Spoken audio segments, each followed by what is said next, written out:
Hola a todos, muchas gracias por acompañarnos. Mi nombre es Pedro Solano, director de Mercadeo de Ciencia Internacional. El día de hoy en un episodio más de este podcast que preparamos para todo nuestro público en general, para nuestro cuerpo estudiantil y docente. El día de hoy nos acompaña la licenciada en arquitectura, Catalina Salas, con quien vamos a conversar temas muy importantes, entre ellos todo lo relacionado con espacios educativos. También vamos a conversar un poquito con respecto a este mundo de la educación privada, en temas de reglamento, en temas de comunicación y por ahí también un poco de inteligencia artificial. Y como ustedes ya saben, todo lo que se vaya dando en la conversación como tal.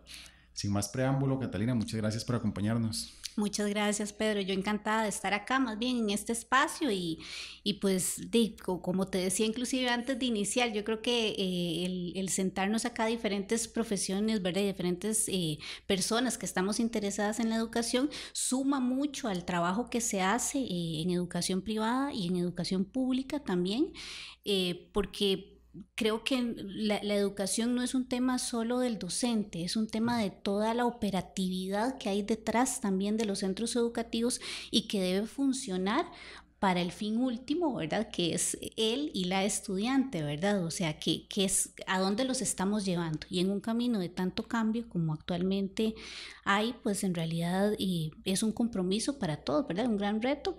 Nosotros, y digo nosotros porque yo trabajo en una empresa que se llama Educa Diseño Integrativo, Claro. tengo un socio que es abogado y además tenemos todo un cuerpo de otros profesionales que asesoramos a centros educativos privados en la gestión preciso, ¿verdad? Y en esa operatividad que la institución puede llevar a cabo en pro pues de una mejor educación, ¿verdad? De educación de calidad, que es lo que buscamos. Buenísimo, Catalina. Me gustaría que nos comentes tal vez un poquito de vos, de tu trayectoria y cómo llegaste a este mundo educativo. Claro, bueno, yo como vos dijiste, soy arquitecta, entonces pues uno podría decir, bueno, ¿qué hace una arquitecta hablando de educación, verdad? Pero trabajé muchísimos años en el Ministerio de Educación Pública, esa fue mi gran escuela, a la cual pues quiero muchísimo, ¿verdad? También la valoro muchísimo. Trabajé por 15 años en la Dirección de Infraestructura del Ministerio y eso también me convirtió en una apasionada en el diseño de espacios educativos, ¿verdad? En cómo logramos con el entorno apoyar la parte pedagógica, apoyar esa parte tecnológica que puede llevar pues a un proceso pedagógico, valga la redundancia, al estudiante y al propio docente de una mejor manera, ¿verdad? Entonces, pues bueno, de ahí esta pasión. Hace 2 años yo dejé el Ministerio de Educación y estoy con mi empresa que se llama Educa Diseño Integrativo y trabajamos en esto que te comentaba, ¿verdad? Que es asesorar a centros educativos en cómo brindar una mejor gestión, cómo gestionar ante el Ministerio de Educación muchos trámites que a veces son un poco engorrosos, burocráticos, ¿verdad? Claro. Pero que son muy necesarios para poder dar las aprobaciones o las acreditaciones que se requieren y gestionar pues con esta base que el Ministerio de Educación solicita, pero igualmente crecer en calidad en muchos temas, porque nosotros trabajamos la parte de infraestructura educativa, la parte legal, que bueno, somos mi socio y yo, pero trabajamos también la parte de inclusión, la parte de capacitación docente, sobre todo en estos temas de inclusión preciso, que tenemos especialistas en pedagogía educativa y además trabajamos el tema de inteligencia artificial. Entonces también, ¿verdad? Buenísimo. Ahí hemos venido acaparando muchísimos temas, seguridad humana, que también es algo importantísimo en los espacios educativos, ¿verdad? Planes de emergencia, cómo lo gestionan los centros educativos, ¿verdad? Cómo lo están indicando, cómo lo están comunicando a los estudiantes, a las estudiantes, que bueno, Dios quiera no, pero si pasa alguna emergencia, cómo poder crear, ¿verdad? O gestionar realmente los planes que se hacen. Y salud ocupacional, que también es un tema muy importante en los centros educativos, porque hay centros educativos muy grandes en donde la población docente y administrativa inclusive supera a los 50 trabajadores, y esto, según la legislación nacional, establece parámetros importantes a cumplir en temas de salud ocupacional. Claro. Bueno, con esta amplia presentación que nos brindas, creo que tenemos muchos temas para conversar. Sí, claro. Quisiera iniciar por el tema de espacios educativos óptimos. vamos a ver, hoy día con todos los cambios tecnológicos y con todo este nuevo mundo educativo que nos enfrentamos, ¿qué requiere o qué tiene que tener un espacio educativo para que funcione de forma correcta? Bueno, en primer lugar, hay una trilogía que a mí me gusta mucho, ¿verdad? Emplear para definir un espacio educativo. Okay. Porque el espacio educativo no solo lo conforman las paredes, ¿verdad? O el espacio físico como tal, sino que está conformado por la parte pedagógica, o sea, lo que yo gestiono como docente, como instructor, como capacitador en un espacio. Y que tiene que ver con la inclusión, con los contenidos pedagógicos, pero cómo me apropio ahora sí de un espacio físico, que tal vez ahí, ¿verdad? Ya sí estamos hablando de lo que nos contiene o nos alberga, y por otra parte está la parte tecnológica, que muy de la mano con este avance que tenemos actualmente en temas de inteligencia artificial, pues se vuelve clave, ¿verdad? O sea, un entorno o un espacio educativo debe poder dar a las personas que están dentro seguridad, ¿verdad? Comodidad, inclusión, pero además de todo aspectos de innovación, aspectos de flexibilidad que permitan poder adecuar su proceso educativo de diferente manera. Entonces, pues ahí, ¿verdad? Esto nos presenta muchísimos retos en el concepto de espacio educativo, porque entonces el espacio educativo no es un aula, ¿verdad? El espacio educativo va más allá.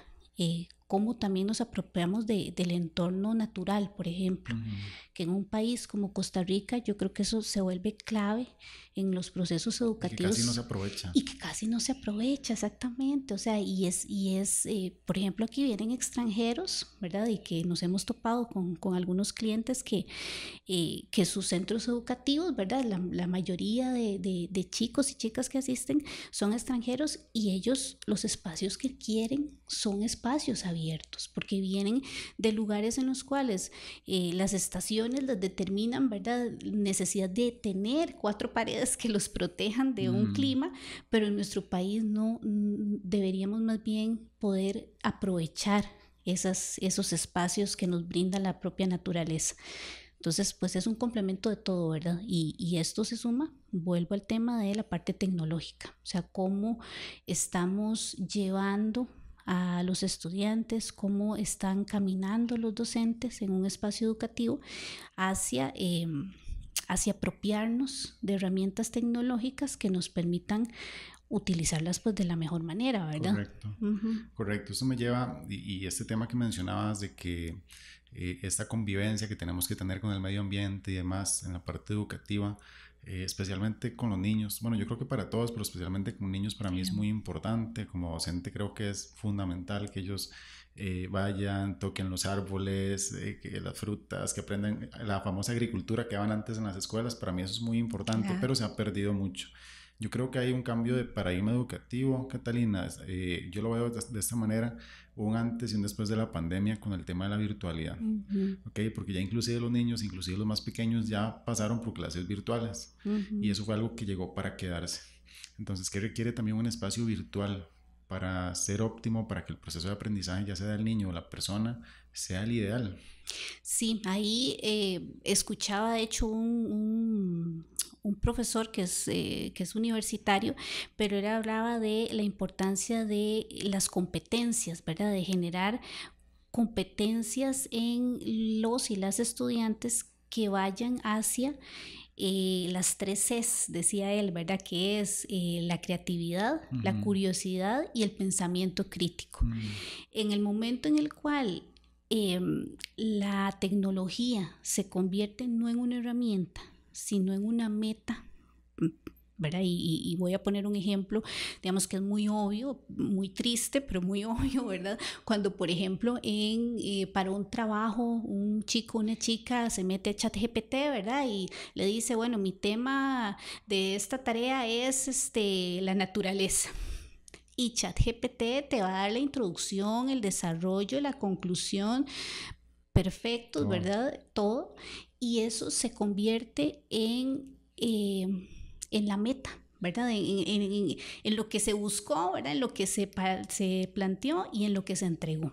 Posiblemente el docente tenga herramientas ¿verdad? Para lograr detectar si se trabajó con inteligencia artificial o no, la inteligencia artificial cada vez está más desarrollada, entonces, ¿verdad? Cada vez más se vuelve... humanizada cada vez. Exacto, y cada vez se vuelve más difícil detectar esto. Claro.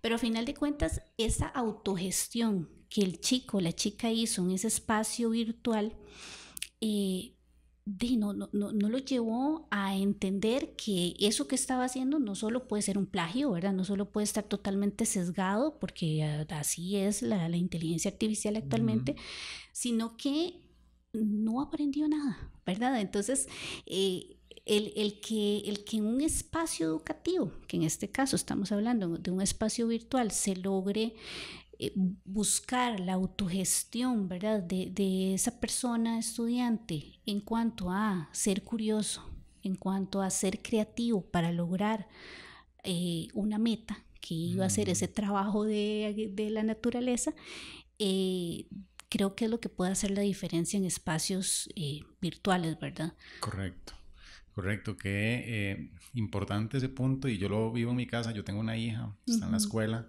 y ella ya esto, papá, voy a preguntarle a ChatGPT, y se volvió lo que para nosotros era Google, tal vez en nuestra época como estudiantes y demás, para ella ahora es ChatGPT.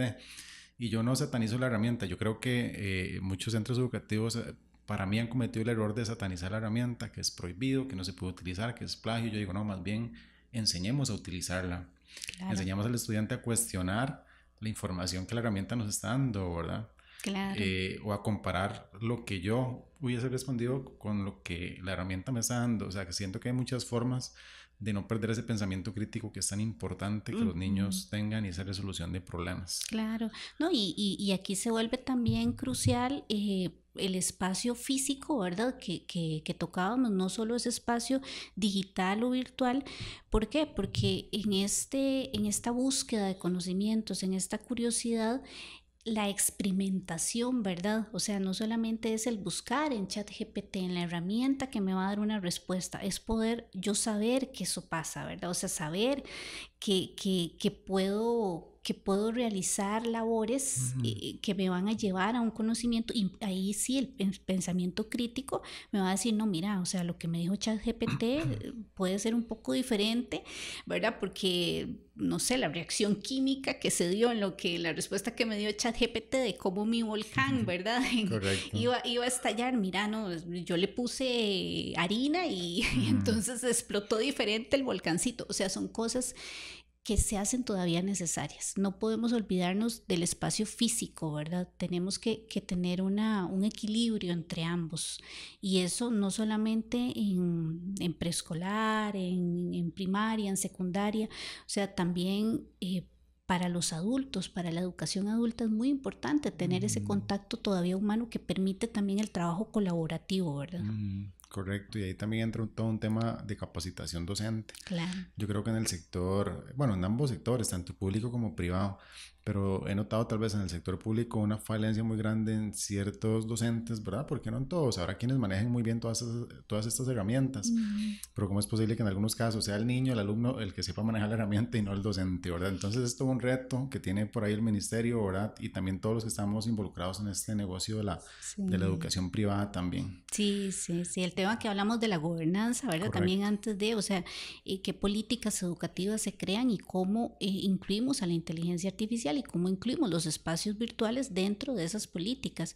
Pero también es el tema de podernos capacitar no solo en la herramienta, sino en el uso ético, ¿verdad? En el uso inclusivo de la herramienta, porque la herramienta, como también lo mencioné antes, tiene sesgos todavía, ¿verdad? Y sesgos que claro. De repente no te permiten valorar la individualidad, ¿verdad? O a la persona estudiante y su proceso de aprendizaje individual que hay que considerar, y que eso, el que siempre o la que siempre va a ser la clave y la guía para poder descubrir eso, es él o la docente que puede estar a la par de una persona estudiante, ¿verdad? Claro.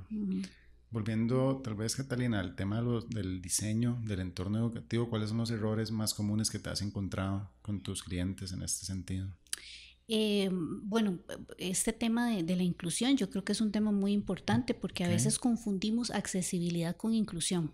Entonces, un espacio puede ser accesible, llámese cumplir con lo que dice ¿verdad? El marco normativo en Costa Rica sobre temas de ley 7600 y la accesibilidad, pero ¿cómo hago yo un espacio inclusivo, ¿verdad? ¿Cómo yo inclusive utilizo los colores, las herramientas, los espacios naturales que existen en mi institución? ¿Cómo puedo aprovecharlos? Y a veces eso se vuelve un error en tanto nos centramos, y eso lo digo tal vez profesionales en el tema del diseño, de la construcción, nos centramos en cumplir con la norma, cumplir con lo que dice la ley de construcciones, ¿verdad? En temas de infraestructura educativa, y nos cerramos a la oportunidad de poder brindar espacios que sean espacios abiertos, espacios cada vez más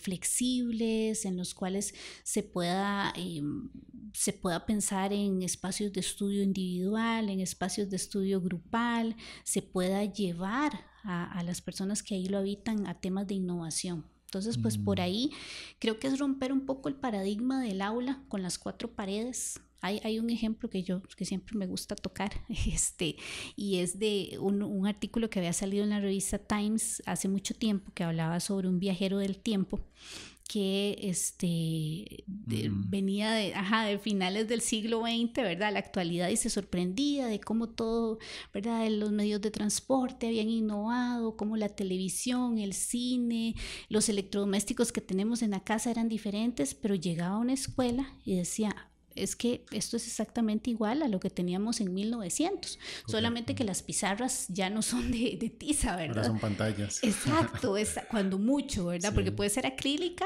también.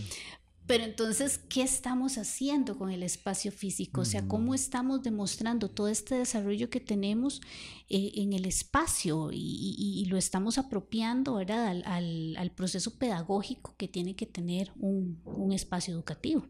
Claro. ¿Qué diferencias, digamos, marcadas tiene que haber en un espacio educativo diseñado para niños y tal vez uno diseñado para adolescentes que tienen otro tipo de pensamiento, ya más, tal vez más, cuestionan más las cosas? Sí, yo creo que ahí radica tal vez, bueno, el uso de colores claramente es muy importante, ¿verdad? Porque tenemos pues en diferentes etapas del aprendizaje necesidad también de que nuestros sentidos se experimenten, claro, con más fuerza, ¿verdad? Ciertas cuestiones. Pero también la necesidad de convivencia es diferente. Entonces, ¿verdad? ¿Cómo crear para niños más pequeñitos un espacio de convivencia seguro, ¿verdad?, en donde también tiene que tener ese apoyo de un adulto, ¿verdad?, y esa seguridad que brinda un adulto a más bien uno, en el cual los chicos quieren un poco más de independencia, más libertad, ¿verdad?, y más esa autopercepción que deben tener. Entonces, radica mucho como en esa, pues tal vez en ese uso que hagamos del espacio flexible, el poder diferenciarlos un poquito, ¿verdad? Y pues ya si nos vamos adultos, pues obviamente tendremos unas necesidades un poquito más formales, tal vez, ¿verdad?, más estructuradas. En la adolescencia o en la juventud es muy importante que la curiosidad, ¿verdad?, o la experimentación sean más individuales. Tal vez en etapas más anteriores podemos tener más bien como una curiosidad más en conjunto, ¿verdad? Insisto, y siempre acompañada por el docente, ¿verdad? Entonces, pues por ahí radica un poco, ¿verdad?, cómo podemos diferenciar ciertos espacios. Ok. En esta experiencia que tenés, Catalina, trabajando con instituciones privadas y públicas, a nivel de contenidos académicos como tal, ¿en qué áreas crees que Costa Rica estamos un poco rezagados? Por ejemplo, yo creo que, no sé, el tema de ciberseguridad, de programación y demás, ya se debería tener en las escuelas, ¿cierto? Se tiene, pero tal vez no en todas. ¿En qué otras áreas consideras importante que a nivel país tenemos que meterle ahí a los currículos académicos? Sí, yo creo que lo mencioné antes, la parte ética, ¿verdad?, del uso de las herramientas en centros educativos es muy importante, valorarla desde ¿verdad?, desde cada grupo etario, o sea, poder valorar qué puede ser un comportamiento ético o antiético en cada espacio. Me parece que, pues bueno, en las diferencias que pueden haber entre el sector público y privado, pues, y a nivel inclusive de la región, no solo costarricense, ¿verdad?, seguirán siendo diferentes, porque lamentablemente pues en temas presupuestarios, ¿verdad?, en temas de políticas educativas, de la educación pública tal vez no tenga tantos recursos en las herramientas que puede aportar a sus estudiantes, pero creo que ahí se hace necesario preciso el apoyo, ¿verdad?, de otras instancias que puedan sumar en la educación pública, y que eso siente bases para que la educación privada también pueda, a partir de ahí, pues, ¿verdad?, también crecer hacia donde pueda crecer. En temas pues de currículos o de programas propiamente, tal vez ese no es mi área de expertise, ¿verdad? Pero sí considero que hay que darle oportunidad a otros a otros programas, ¿verdad?, o a otros currículos que a nivel mundial tal vez han crecido, que tienen fundamentos importantes, ¿verdad?, y que creo que pueden aportar también y sumar, ¿verdad? Entonces tal vez no cerrar las estructuras, ¿verdad?, no dejar cerradas las estructuras, porque el cambio, que es una constante en este momento, no te permite cerrar tanto las cosas, ¿verdad? Hay que aperturarlas, y eso creo que es parte inclusive de la inclusión que podemos tener. O sea, las diferentes formas de aprendizaje tienen que ser también plasmadas en diferentes programas y diferentes metodologías, ¿verdad?, de desarrollo. Pero insisto, ya el tema propiamente curricular no es mi expertise, claro, pero sí va de la mano con un espacio educativo, claro, ¿verdad?, diferente, o sea, poder tener amplitud, abanico de posibilidades para aprender. Correcto. Ahora también está muy de moda, bueno, ya existe creo que hace bastante tiempo, pero hemos visto un crecimiento en esta otra parte que ya no es virtual en vivo, sino que es virtual autodirigido o virtual autodidacta, ¿verdad? Donde yo adquiero el curso a través de grabaciones y a través de una plataforma. Tiene sus pros y sus contras, ¿verdad? Claro. A nivel académico, siento que el nivel de aprendizaje, pues, no es el mismo que sea una clase presencial, ¿verdad? Depende también de la forma de aprendizaje de cada persona. ¿Qué opinas de este tipo de educación que es también, porque ahora a nivel universitario también hay universidades que te están ofreciendo carreras 100% online, donde no te tienes que conectar a clases a las 6 de la tarde, ¿verdad? Ya antes era que no quería trasladarse, ahora es ya no tienes que conectarte a clases, ahí están las grabaciones y usted las ve a su ritmo y horario. ¿Qué opinas de este tipo de modalidad? Bueno, yo creo que dentro de ese abanico, pues esa es, ¿verdad?, una modalidad que debe existir inclusive, ¿verdad? Porque vamos a ver, dentro de las formas de aprendizaje, pues posiblemente hayan personas que su requerimiento, ¿verdad?, de aprendizaje, pues los lleva a la individualidad, ¿verdad?, a poder concentrarse y esa será su forma de aprendizaje. Sin embargo, yo creo que las bases en las cuales nos deben formar en estas nuevas eras, ¿verdad?, van de nuevo ligadas a las capacidades que hablábamos anteriormente, ¿verdad?, que es la curiosidad, la creatividad y el pensamiento crítico. Entonces, si yo no tengo esas habilidades como una base en ese aprendizaje que se me inculcó en algún momento, posiblemente este tipo de aprendizaje sea un aprendizaje o totalmente teórico, en el cual yo no pueda hacerle una flexibilidad o crear alguna flexibilidad para mi profesión, para mi negocio, para mi vida en general, porque no logro poder diferenciar que lo que está en el papel, ¿verdad?, lo puedo ir transformando en algo mejor, o de repente simplemente voy a pasar un examen y listo, y voy a obtener mi título y ya no, desde todo lo que estudié se me olvidó, ¿verdad? Correcto. Entonces, yo creo que este tipo de aprendizaje es valioso, o sea, puede funcionar para algunas personas, para otras hay que no, ¿verdad?, porque necesitan otro tipo de gestión, pero sí tiene que haber una base en la cual pues ahí se vuelve clave nuevamente, ¿verdad? El propio Ministerio de Educación, ¿verdad? Las bases que siente un centro educativo, ya sea de preescolar, primaria, secundaria, de diplomado, de universidad, para poder hacer del estudiante una persona que pueda digerir la información que se le está dando, la data que se le está dando y transformarla en información. Sí, y lo hablábamos tal vez antes de iniciar detrás de bambalinas, ¿verdad? Como dicen de que la educación es un tema muy integral, donde el contacto humano, la socialización no la podemos perder. Nosotros lo hemos visto acá desde Sensa. Nosotros tenemos una plataforma de cursos 100% online que se llama Sensa Learn, donde la persona es autodidacta y lleva el curso a su ritmo y horario. Ahorita tenemos más de 100 cursos ya en plataforma, algunos de ellos con docente, ¿verdad? Donde el docente elaboró el material, evaluaciones y demás. Y tenemos ya algunos hechos 100% con inteligencia artificial. O sea, donde la misma inteligencia artificial diseñó el programa, diseñó el video, diseñó el audio, da la clase básicamente, ¿verdad? Y yo digo, es válido para aquellas personas que tal vez no tienen mucho tiempo, porque es una plataforma que vos puedes abrir con el celular. Entonces voy en el bus, veo una clase porque son cápsulas de aprendizaje de 15 y 20 minutos.